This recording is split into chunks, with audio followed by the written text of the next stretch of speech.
इस महीने पापा रिटायर होने वाले हैं। 40 सालों से लगातार काम को पूजा समझकर उन्होंने कड़ी मेहनत की।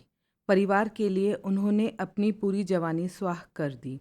हम बच्चों के भविष्य के लिए अपनी तनख्वाह का ज़्यादातर हिस्सा वे जमा करते रहे। तीनों बेटियों रमा, उमा और श्यामा और बेटे कार्तिक का भविष्य बनाने की जिम्मेदारी उन्होंने पूरी निष्ठा से निभाई है।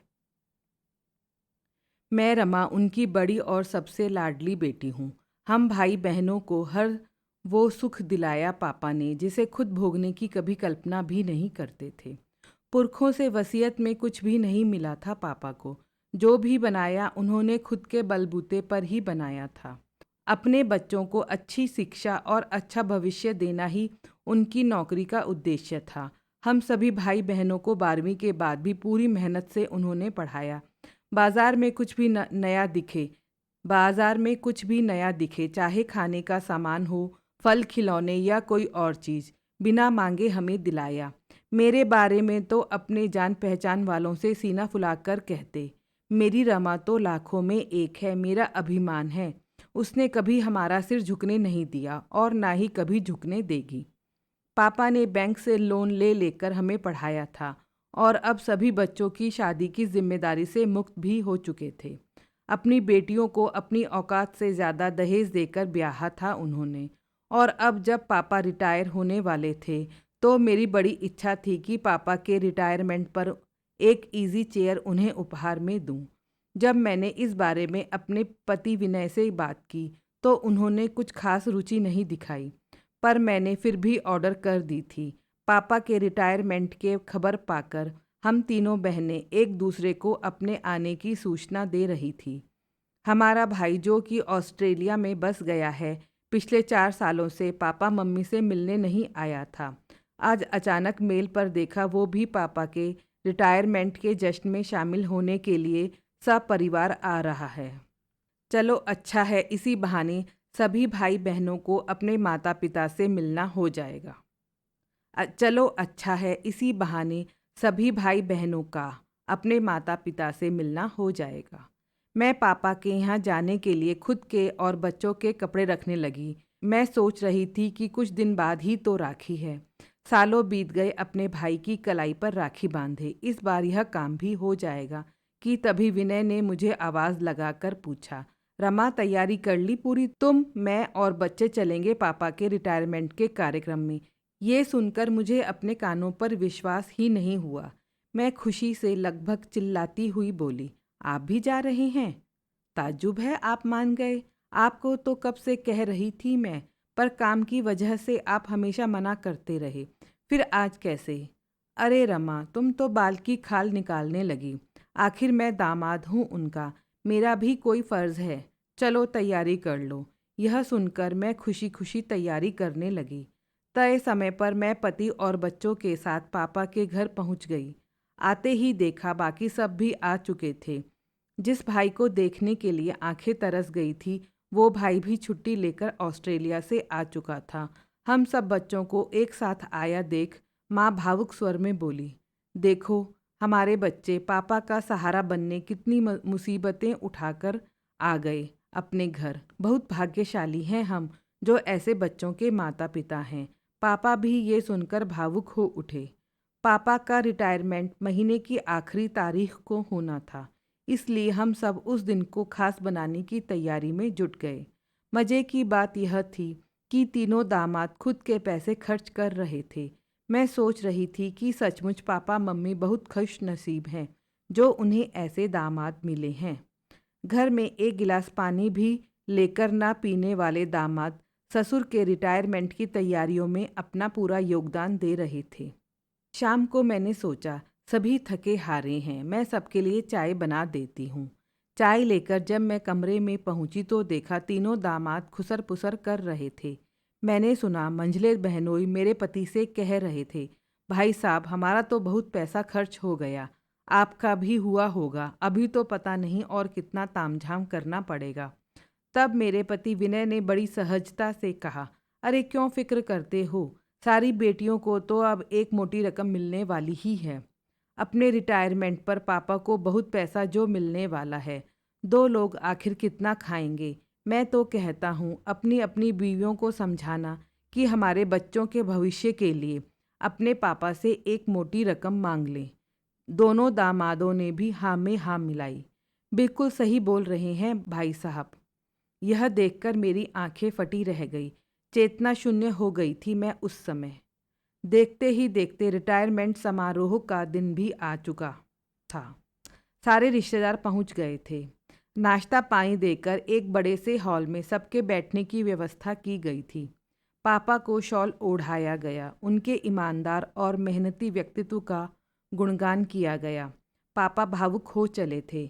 मेरे पति सबसे कह रहे थे कि मेरी तरफ से रमा पापा को अमूल्य उपहार देगी। रात के खाने में सब लोगों की आपस में समीक्षा चल रही थी। कितना रुपया मिलेगा पापा को, एक मुश्त मिलेगा या नहीं, पेंशन भी तो अच्छी मिलेगी। इन सब बातों से बेखबर पापा ने तीनों बेटियों को क्या देना है ये सोच रखा था। हालांकि अभी उनके हाथ में पैसे नहीं आए थे, पर मैंने भी सोच लिया था कि पहल मुझे ही करनी होगी। रात को खाने की मेज पर जब सभी पापा के मुंह से ये बात सुनने का इंतज़ार कर रहे थे कि किसको कितना मिलेगा, मैंने पापा के पास जाकर कहा, पापा अब हम सभी अपने घर वापस जाएंगे। जिस काम के लिए आए थे वो तो बहुत अच्छे से हो गया। भाई बहनों से मुलाकात हो गई। अब आप और मम्मी अपना रिटायरमेंट खुशी खुशी साथ में रहकर मनाइए। मेरी बात सुनकर सभी को मानो सांप सूंघ गया। पापा भी मेरे इस अचानक किए फैसले से सकते में आ गए। अरे रमा, अभी कैसे चले जाओगे तुम लोग? कुछ दिन तो रुकना ही पड़ेगा यहाँ। पापा हाथ में पैसे ना मिलने की विवशता छिपाकर बोले थे। नहीं पापा, अब हम और नहीं रुक सकते। आप यह मत सोचिएगा कि आपके बच्चे आपके पैसों के लिए आपसे मिलने आए हैं।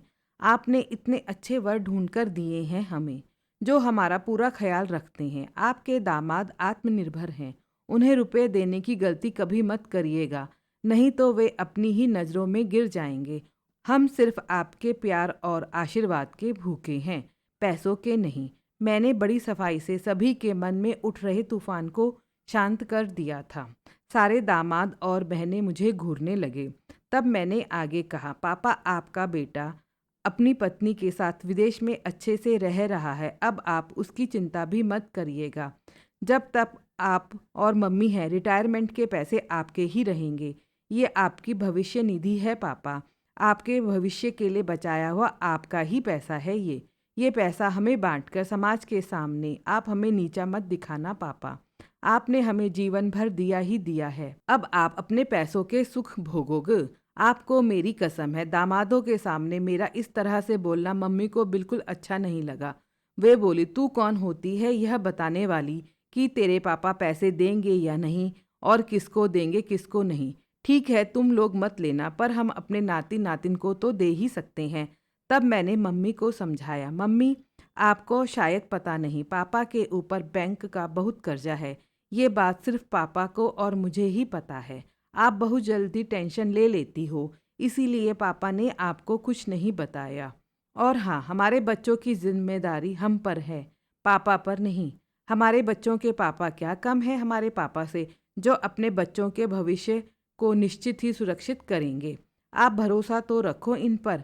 मैं बोले जा रही थी, फिर विनय की ओर देखकर मैं बोली, अब आप ही समझाइए मम्मी को। आपकी बात टालेंगी नहीं। हम क्या अपने बच्चों को अच्छा भविष्य नहीं दे सकते? विनय, जब हम खुद चल सकते हैं तब भी क्या हम पापा के भविष्य निधि की बैसाखी का सहारा लेना चाहिए? मेरी बात सुनकर विनय का तो अपने बाल नोच लेने का मन कर रहा था। वो मन ही मन झुंझलाते हुए सोच रहे थे कि इस औरत में बुद्धि है कि नहीं। अब मुझे आगे कर दिया। मैं मांग सकता हूँ क्या अब कुछ? कुछ सोचते हुए विनय ने मम्मी पापा के पैरों में झुककर प्रणाम किया और बोले, रमा सच ही कह रही है। पैसा तो हाथ का मैल है, कभी रुकता है क्या किसी के पास? अब आप दोनों अपनी जिंदगी आराम से गुजारिए। हमें जब ज़रूरत होगी तब हम आपसे मांग लेंगे। ये देखकर बाकी के दो दामादों की तो हिम्मत ही नहीं हुई फिर पापा से कुछ और कहने की। यह सब सुनकर पापा खुशी के मारे रो पड़े। अपनी पीड़ा से मुक्ति पाई थी उन्होंने आज। अपनी आर्थिक तंगी किससे कहते, मुझे पैकिंग करते देख बाकी दोनों बहनें भी जाने की तैयारी करने लगी। दोनों मुझसे नाखुश थी, पर मैं आज बहुत खुश थी क्योंकि आज मैंने अपने पापा का और अपना सम्मान बचा लिया था।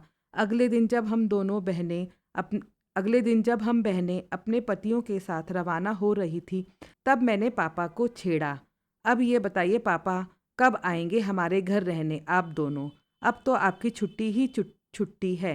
मेरी बात सुनकर आंखों में आंसू लिए पापा धीरे से मुझसे बोले, रमा तू सच में लाखों में एक है। 100 बेटों की बुद्धि भी तेरे सामने फेल है बेटा। अपने पापा को धर्म संकट से बचा लिया तूने। मैं बच्चों के चेहरों पर मायूसी नहीं देखना चाहती थी, पर मुझे बहुत कम रुपए ही मिलने वाले हैं। मैं कर्जा पाटता या तुम लोगों को देता, पर तूने मेरे स्वाभिमान को मरने नहीं दिया बेटा। सही मायने में तू ही मेरी भविष्य निधि है।